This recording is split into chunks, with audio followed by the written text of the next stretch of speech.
Hello everyone, welcome back to our channel go beyond. Viewers, इस चैनल के माध्यम से हम कोशिश करते हैं कि आप सबके सामने कुछ ऐसी जानकारियाँ, कुछ ऐसे फैक्ट्स और फिगर्स लेकर आ पाएँ जो चीज़ों के प्रति आपके सोचने के नज़रिए को बदलने में सहायक सिद्ध हों।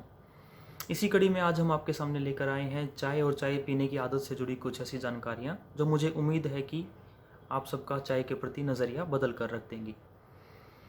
व्यूवर्स, वीडियो कुछ इस प्रकार रहेगी। इस वीडियो में हम आपसे पूछेंगे 4 सवाल और उन सवालों का जवाब देते हुए मैं कोशिश करूंगा कि वो सारी जानकारियां आप सबके सामने रख पाऊँ।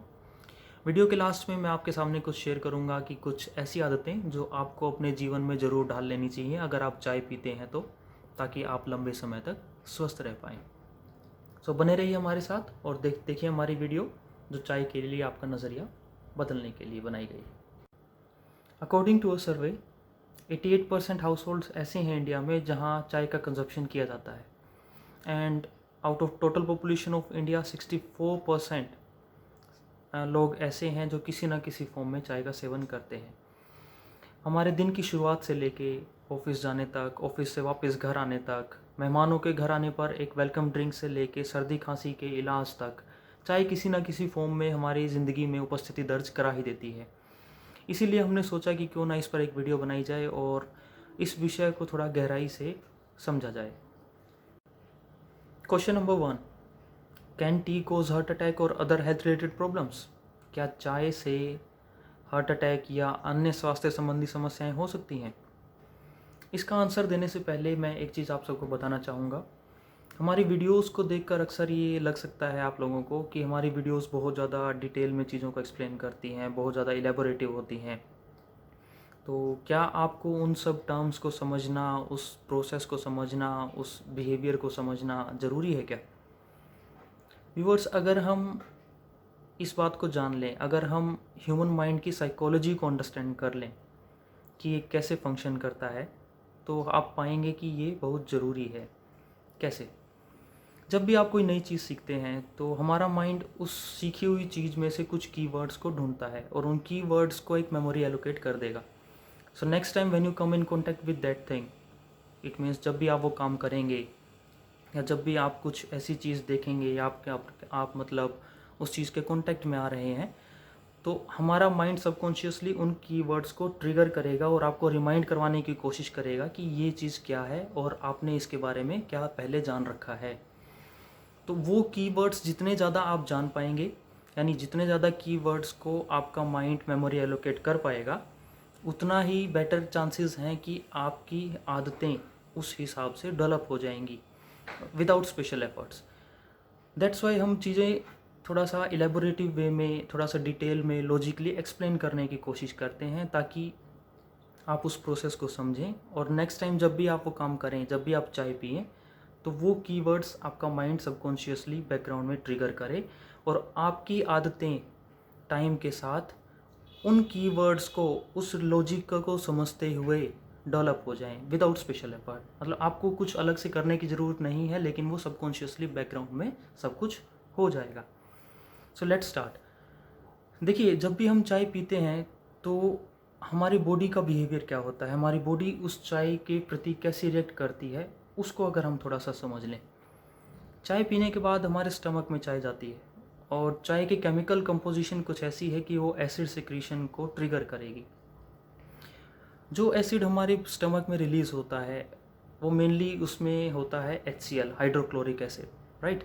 और ये one of the strongest acid है। इसका pH होता है 1.5 to 3.5। यानी अगर आप देखेंगे तो ये इतना खतरनाक एसिड है कि अगर ये हमारे बॉडी टिश्यूज़ के कांटेक्ट में आ गया तो हमारी बॉडी टिश्यूज़ को डैमेज कर देगा।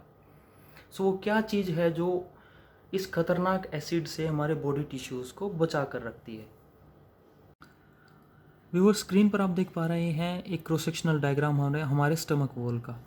इसमें आप अगर इसे समझेंगे तो ये स्टमक का इंटीरियर पार्ट है और ये एक्सटीरियर साइड रहेगी।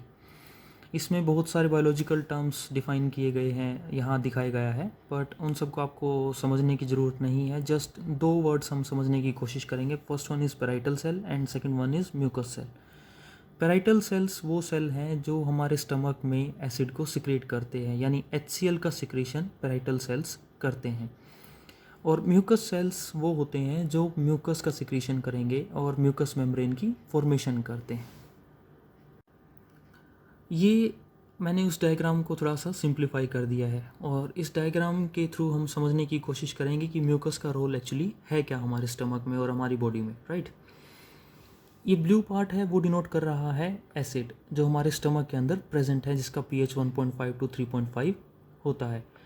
ये जो पिंक पार्ट है वो डिनोट कर रहा है हमारे बॉडी टिश्यूज़ को, और इसके बीच में आप देखेंगे एक बैरियर जैसा कुछ है, जैसे ग्रीन कलर का, लाइट ग्रीन कलर जिसका है, ये बेसिकली है म्यूकस मेम्ब्रेन। म्यूकस मेम्ब्रेन एक बैरियर की तरह काम करती है और एसिड को हमारे बॉडी टिश्यूज़ के कांटेक्ट में आने से रोकती है। अब ये बेसिकली है क्या? म्यूकस मेम्ब्रेन बनी होती है म्यूकस से। म्यूकस है एक एल्कलाइन केमिकल जो म्यूकस सेल्स सिक्रीट करते हैं। ना जो एसिड हमारे स्टमक में चाय पीने की वजह से सिक्रीट हुआ है वो कॉन्टीन्यूसली इस म्यूकस मेम्ब्रेन के साथ रिएक्ट करता रहेगा और उस म्यूकस मेम्ब्रेन को डिसॉल्व करता रहेगा। यानी जब तक हमारे स्टमक में एसिड प्रेजेंट है तो वो म्यूकस मेम्ब्रेन के साथ रिएक्ट करता रहेगा। ना अगर वो एसिड इसके साथ रिएक्ट कर रहा है तो फिर तो ये म्यूकस मेम्ब्रेन ख़त्म हो जानी चाहिए। तो व्यूअर्स, ये दोनों प्रोसेस साइड बाय साइड चलते हैं, dissolution of mucous membrane as well as formation of mucous membrane. मतलब साथ की साथ एसिड डिसोल्व भी कर रहा है म्यूकस मेम्ब्रेन को और म्यूकस सेल्स म्यूकस मेम्ब्रेन की फॉर्मेशन भी साथ के साथ करते रहते हैं। पर अगर ऐसा हुआ कि एसिड इस मेम्ब्रेन को डिसॉल्व करते करते इसकी थिकनेस को इतना कम कर पाए कि एसिड हमारे बॉडी टिश्यूज़ के कांटेक्ट में आ गया, तो ये कुछ बहुत बड़ी प्रॉब्लम्स कोज कर सकता है, जिसको हम जान सकते हैं अल्सर की फॉर्म में, गैस्ट्रिक अल्सर। स्क्रीन पर आप देख पा रहे हैं गैस्ट्रिक अल्सर का डायग्राम। इस लोकेशन पर म्यूकस मेम्ब्रेन रप्चर हो चुकी थी, जिसकी वजह से HCl हमारे बॉडी टिश्यूज़ के कांटेक्ट में आ गया और जिसकी वजह से घाव डेवलप हो चुका है।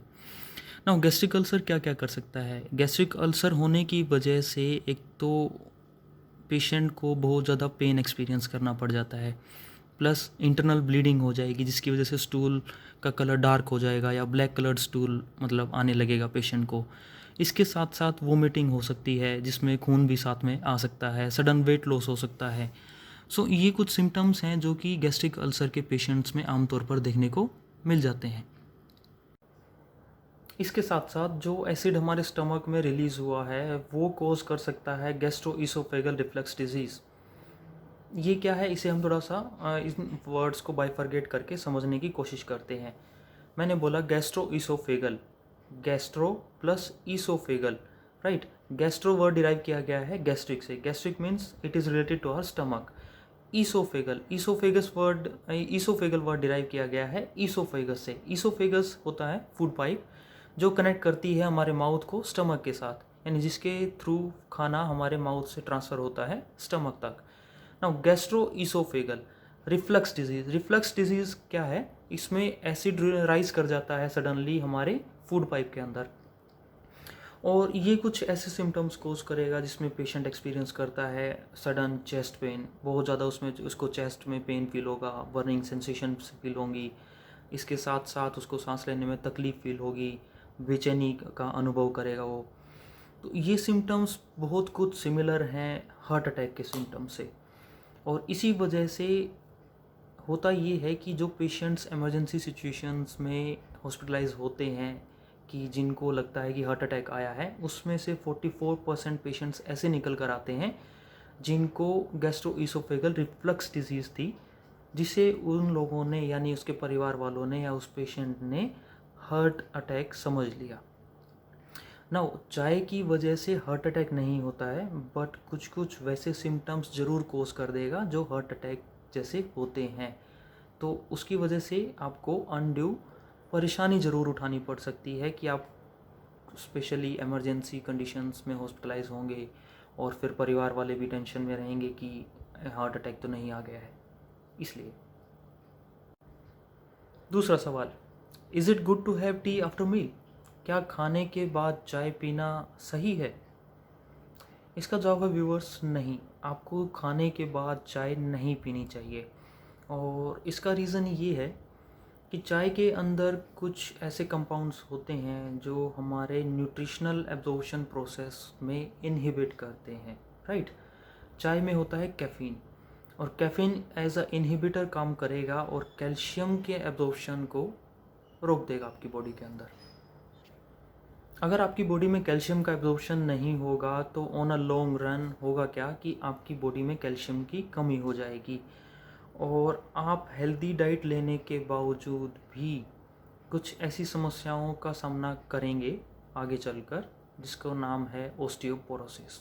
ओस्टियोपोरोसिस बेसिकली क्या है, देखिए इस डायग्राम के माध्यम से हम ये समझने की कोशिश करते हैं। स्क्रीन पर आप देख पा रहे हैं एक ह्यूमन बोन का क्रॉस सेक्शनल डायग्राम, जिसमें ह्यूमन बोन के अंदर का इंटरनल स्ट्रक्चर आप देख पा रहे हैं।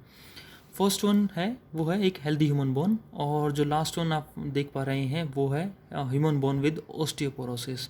ना होता क्या है कि अगर आपकी बॉडी में कैल्शियम की कमी है तो कैल्शियम की कमी की वजह से बोन की डेंसिटी टाइम के साथ साथ कम होती चली जाएगी और आपकी बोन अंदर से बहुत ज़्यादा पोरस हो जाएगी। पोरस बोन्स ब्रिटल हो जाती हैं और इजीली फ्रैक्चर डेवलप हो सकता है आपकी बॉडी में।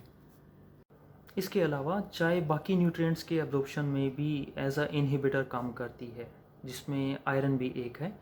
आयरन का अगर एब्जॉर्प्शन आपकी बॉडी में प्रॉपर नहीं हुआ तो आगे चलकर ये खून की कमी की फॉर्म में, जिसे हम मेडिकल टर्म्स में एनीमिया के नाम से जानते हैं, तो आपको एनीमिया का सामना करना पड़ सकता है। So it is always advisable to not to have tea after meal, यानी खाने के बाद आपको चाय नहीं पीनी चाहिए, क्योंकि अगर आप हेल्दी डाइट ले भी रहे हैं तो भी आपकी बॉडी, अगर आपने साथ में चाय पी है तो आपकी बॉडी उस खाने के अंदर से एसेंशियल न्यूट्रिएंट्स को एब्जॉर्ब नहीं कर पाएगी properly. Question number 3, is T good for pregnant women? क्या प्रेग्नेंट वीमेंस के लिए चाय पीना लाभदायक है? देखिए, चाय में बेसिकली होता है कैफ़ीन, और कैफ़ीन हमारी बॉडी के मेटाबॉलिक रेट को अफेक्ट करता है, हमारी बॉडी के मेटाबॉलिज्म को ऑल्टर करता है।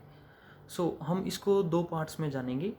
एक तो वो वुमेन जो कंसीव करना चाहती हैं, जो बेबी प्लान कर रही हैं, उनकी बॉडी पर कैफ़ीन का क्या इफ़ेक्ट होता है, और दूसरी पार्ट में हम जानेंगे कि जो ऑलरेडी प्रेग्नेंट हैं उनकी बॉडी पे कैफ़ीन का क्या असर होता है। Now coming to the first part, जो वीमेन कंसीव करना चाहती हैं वो अगर कैफ़ीन का इंटेक उनकी बॉडी में ज़्यादा है, यानी वो ज़्यादा कैफ़ीन कंज्यूम कर रही हैं, वो चाय के थ्रू हो सकता है या किसी और ड्रिंक के थ्रू भी हो सकता है। तो अगर उनकी बॉडी में कैफ़ीन का इंटेक ज़्यादा है तो वो उनकी शरीर में एस्ट्रोजन प्रोडक्शन और उनके मेटाबॉलिक रेट को अफेक्ट करता है, जिसकी वजह से उनको कंसीव करने में प्रॉब्लम्स हो जाएंगी। Now coming to the second part, अगर जो लेडीज़ ऑलरेडी प्रेग्नेंट हैं तो उनकी बॉडी में चाय का क्या इफ़ेक्ट हो सकता है। देखिए, जो कैफ़ीन चाय के थ्रू उनकी बॉडी में जा रहा है वो बेबी की हार्ट बीट को बढ़ा सकता है। इसके साथ साथ ये जो फीटल ग्रोथ है, यानी जो बेबी उनके वूम के अंदर है, उसके ग्रोथ पर भी इफ़ेक्ट डालता है और उसको स्लो डाउन कर सकता है। अगर आपकी बॉडी का मेटाबॉलिक रेट बहुत ज़्यादा बढ़ गया तो आपके फीटल ग्रोथ पर एडवर्स इफ़ेक्ट आ जाता है, राइट। और अगर एक्सट्रीम कंडीशंस में देखें कि कैफ़ीन का इंटेक बहुत ही ज़्यादा है तो ये इवन मिसकैरेज भी कोज कर सकता है। सो कैफ़ीन का सेफ़ इंटेक कितना है, यानी चाय अगर आप पी रहे हैं तो कितनी क्वांटिटी में आप सेफली चाय पी सकते हैं, वो हम वीडियो के लास्ट में इस चीज़ को आप सबके सामने रखेंगे। Question number 4, is T good for health? मतलब अभी तक तो हमने सिर्फ चाय से होने वाले नुकसान के बारे में ही जाना है कि चाय से GERD हो सकता है, रिफ्लक्स डिजीज़ हो सकती है, या अल्सर्स हो सकते हैं, या प्रेग्नेंट वीमेन में प्रॉब्लम्स क्रिएट कर सकता है, न्यूट्रिशनल डेफिशिएंसी हो सकती है आपकी बॉडी में। तो अब एक सिंपल सा सवाल हमारे सबके दिमाग में ये आता है कि चाय के क्या कुछ फ़ायदे भी हैं? डेफिनेटली यस, चाय के फ़ायदे भी होते हैं व्यूअर्स, और वो कुछ फ़ायदे हैं चाय के अंदर होते हैं फ्लेवोनॉइड्स। फ्लेवोनॉइड्स कार्डियोवास्कुलर डिजीज़ को प्रिवेंट करने में हेल्पफुल हो सकते हैं, यानी हार्ट डिजीज़ को प्रिवेंट करने में ये हेल्पफुल हो सकते हैं। इसके साथ साथ जो चाय हम बनाते हैं, कुछ घरों में मैंने देखा है कि चाय बनाते हुए उसमें तुलसी के पत्ते भी डाले जाते हैं या कुछ और भी मसाले डाले जाते हैं। तो वो मसाले बेसिकली हमारी इम्यूनिटी को बढ़ाने में सहायक होते हैं। इसके साथ साथ चाय हमारी बॉडी में स्ट्रोक के खतरे को भी कम करती है, राइट। तो अब सवाल हमारे सामने ये है कि चाय के फ़ायदे भी हैं और नुकसान भी हैं, तो वो कौन सी आदतें हैं जो हमें अपनी डेली लाइफ में बना लेनी चाहिए, जिसकी हेल्प से हम चाय के जो डिज़ायर्ड बेनिफिट्स हैं वो अच्छे से ले पाएँ और जो इसके हार्मफुल इफ़ेक्ट्स हैं उनको प्रिवेंट कर पाएँ, अवॉइड कर पाएँ या उनको काफ़ी हद तक कम कर पाएँ। अब सवाल हमारे सामने ये है कि हम चाय कैसे पिएं, कब पिएं, कितनी पिएं और कौन सी चाय पिएं, राइट। पहले क्वेश्चन पर आते हैं। देखिए, जब जब हम चाय पिएंगे तो एसिड तो सिक्रीट होगा ही होगा हमारे स्टमक के अंदर। सो हम क्या कर सकते हैं कि उस एसिड के जो हार्मफुल इफ़ेक्ट्स हैं उनका सामना हमें ना करना पड़े या उसका असर हमारे शरीर पर कम से कम हो। देखिए, एसिड जो सिक्रीट हो रहा है हमारी बॉडी में, उसको अगर कंज्यूम कर लिया जाए तो उसके इफ़ेक्ट्स को काफ़ी हद तक कम किया जा सकता है। कंज्यूम करने का क्या तरीका है कि जब जब आप चाय पिएं, चाय के साथ कोई स्नैक, बिस्किट्स या कुछ और टाइप ब्रेड हो गया, आप उसके साथ में उन चीज़ों का सेवन ज़रूर करें, ताकि चाय की वजह से जो एसिड सिक्रीशन ट्रिगर हुआ है, जो एसिड आपके स्टमक में रिलीज़ हुआ है, वो कुछ हद तक वो जो साथ में आप स्नैक्स खा रहे हैं उनके डाइजेशन में वो कंज्यूम हो जाए। दूसरा, चाय पीने के बाद ये सलाह दी जाती है कि आप पानी ज़रूर पीजिए। पानी पीने का क्या असर होगा कि जो स्टमक के अंदर आपका एसिड रिलीज़ हुआ है उसकी कॉन्सेंट्रेशन को कम किया जा सकता है। आप पानी पी लेंगे तो उस एसिड को आप डाइल्यूट कर देंगे। डाइल्यूट करने से उस एसिड के इफ़ेक्ट्स को, साइड इफ़ेक्ट्स को बेसिकली, साइड इफ़ेक्ट्स को काफ़ी हद तक कम किया जा सकता है। अगली चीज़, चाय कितनी पीनी चाहिए। चाय की सेफ़ क्वांटिटी को अगर हम क्वांटिफाई करें तो वो हम समझ पाएंगे कि चाय के अंदर कितना कैफ़ीन होता है और उस कैफ़ीन की टर्म्स में हम उसको क्वांटिफाई कर रहे हैं, ताकि प्रेग्नेंट वुमेंस के लिए भी और एक नॉर्मल इंडिविजुअल के लिए भी चाय की सेफ़ क्वांटिटी कितनी है। देखिए, ऑन एन एवरेज चाय के एक कप के अंदर होता है 47.4 milligrams of caffeine. It means close to 50 milligrams आप मान सकते हैं। और एक हेल्दी इंडिविजुअल के लिए या एक प्रेग्नेंट वुमेन के लिए सेफ क्वांटिटी कैफ़ीन कंजप्शन की है डेली बेसिस पर, वो है 200 टू 300 मिलीग्राम्स। सो हम सेफ़र साइड लेते हुए 200 मिलीग्राम्स को एक टारगेट लेकर चल रहे हैं। सो आप दिन में 4 कप से ज़्यादा चाय का सेवन नहीं करें। आपको उससे ज़्यादा चाय नहीं पीनी चाहिए। इससे कम पी रहे हैं, बहुत बढ़िया, बट कोशिश कीजिए कि आपका डेली कंजप्शन में चाय का जो आप पी रहे हैं वो 4 कप से ज़्यादा ना हो। चाय कब पिएं?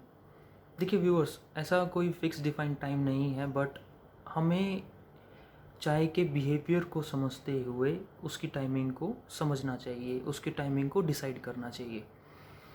कुछ लोगों को आदत होती है कि सुबह उठते ही उन्हें सबसे पहले चाय पीना पसंद है।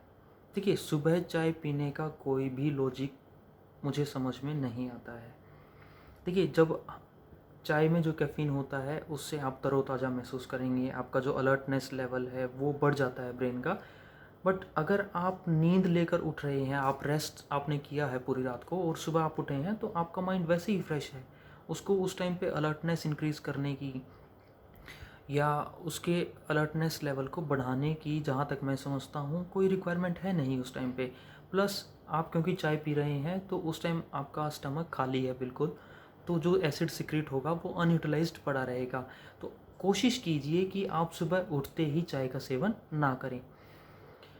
दूसरी चीज़, चाय का सेवन खाना खाने के तुरंत बाद, यानी जो आप मेजर मील ले रहे हैं, यानी ब्रेकफास्ट है, लंच है, डिनर है, उस टाइम पे चाय को अवॉइड कीजिए। आप चाय इन बिटवीन ले सकते हैं, जैसे इवनिंग टाइम में आप ले सकते हैं, बट ब्रेकफास्ट के टाइम पे, लंच के टाइम पे और डिनर के टाइम पे चाय नहीं पीजिए।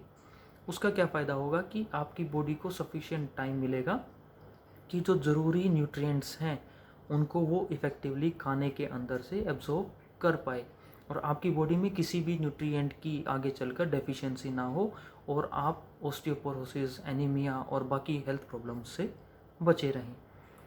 नाउ चाय, लास्ट क्वेश्चन था हमारा कि चाय कौन सी पीनी चाहिए। देखिए, नॉर्मली घरों में ब्लैक टी का कंजप्शन होता है, पर अगर आपकी चाय पीने की आदत है तो आप कुछ अदर अल्टरनेटिव्स को भी ट्राई कर सकते हैं, जिसमें कैमोमाइल टी हो सकता है, वाइट टी हो सकता है, ग्रीन टी हो सकता है।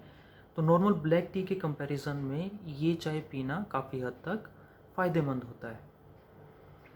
सो ये थी सब जानकारी चाय के रिगार्डिंग। उम्मीद करते हैं कि हम आपको कुछ ज़रूरी जानकारी और कुछ लाभदायक इन्फॉर्मेशन आप सबके सामने रख पाए होंगे और आपको हमारी वीडियो पसंद आएगी। Thanks for watching. Thank you.